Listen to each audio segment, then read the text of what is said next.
കർത്താവായ യേശുനാഥൻ്റെ തിരഞ്ഞെടുപ്പ് ദൗത്യത്തിൽ ഭാഗഭാക്കുകളായിരിക്കുന്ന ഏവർക്കും ഈശോ മിശിഹായ്ക്ക് സ്തുതിയായിരിക്കട്ടെ. തിരുസഭ മാതാവ് ഇന്ന് നമുക്ക് നൽകുന്ന വചനധ്യാനം മർക്കോസിൻ്റെ സുവിശേഷം 2-ാം അധ്യായം 13 മുതൽ 17 വരെയുള്ള വാക്യങ്ങളാണ്. ലേവിയെ ചുങ്കസ്ഥലത്ത് നിന്നും കർത്താവായ യേശുനാഥൻ വിളിക്കുന്നു. 3 പടികളിൽ ഈ ധ്യാനത്തെ നമുക്ക് ക്രമപ്പെടുത്താം. 1. ലേവി എന്ന് വിളിക്കപ്പെടുന്ന മത്തായി. യഹൂദരാൽ വെറുക്കപ്പെട്ടവൻ, കാരണം അവൻ റോമാക്കാർക്ക് വേണ്ടി യഹൂദരിൽ നിന്നും ചുങ്കം പിരിച്ചിരുന്നവനാണ്. അതിനാൽ തന്നെ യഹൂദരായ കർത്താവിനോടൊപ്പം ഉണ്ടായിരുന്ന ശിഷ്യന്മാർക്ക് പോലും അവനോട് വെറുപ്പായിരുന്നിരിക്കണം.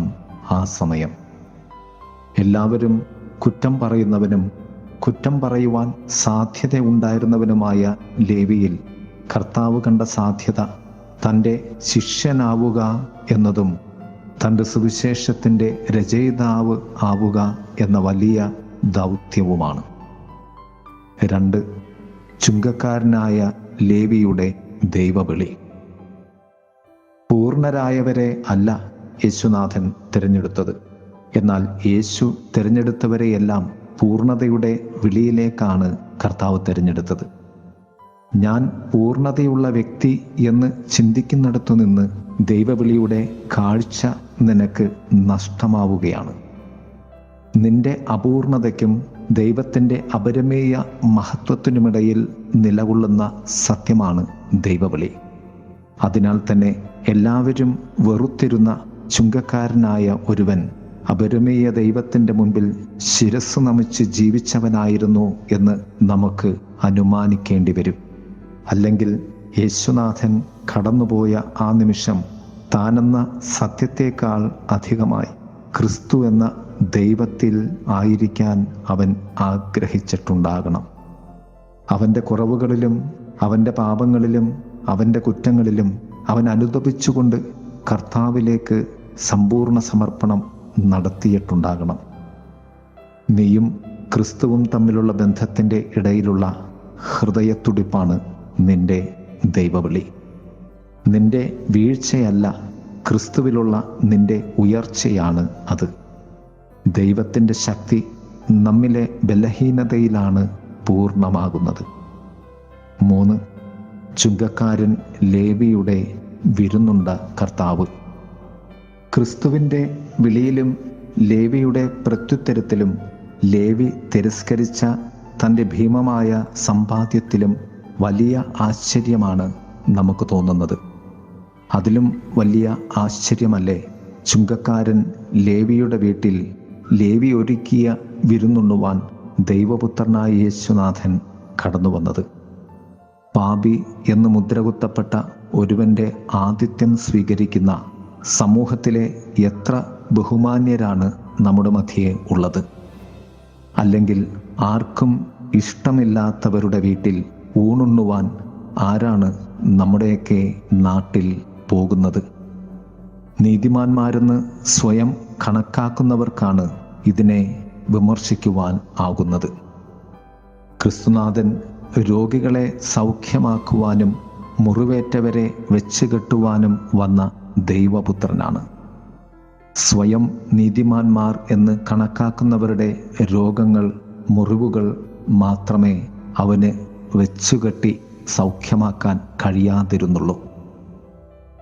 ക്രിസ്തുവിനാൽ സൗഖ്യമുള്ളവരായി നമ്മുടെ ദൈവവിളിയെ നമുക്ക് മഹനീയമാക്കാം. അതുവഴി രക്ഷയും മോചനവും നൽകുവാൻ വന്ന യേശുവിൻ്റെ മക്കളായി നമുക്ക് മാറാം. ദൈവം നമ്മെ സമൃദ്ധമായി അനുഗ്രഹിക്കട്ടെ. ആമേൻ. എല്ലാം തകർന്നു പോയി എന്നെ നോക്കി പറഞ്ഞവർ ഇനിമേലാൽ ഉയരുകയില്ല എന്ന് പറഞ്ഞു ചിരിച്ചവർ.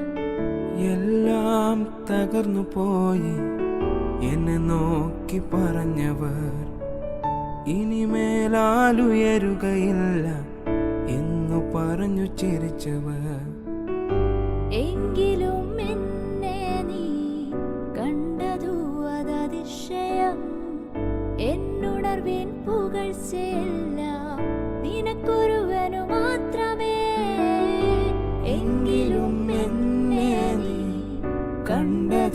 അതതിശയം. എന്നുണർവിൻ പുകഴ്ചയെല്ലാം നിനക്കൊരുവനു മാത്രമേ.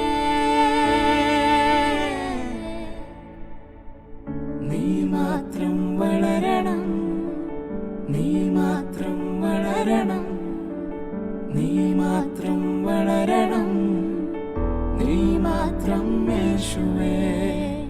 നീ മാത്രം വളരണം, നീ മാത്രം വളരണം, നീ മാത്രം വളരണം, നീ മാത്രം യേശുവേ.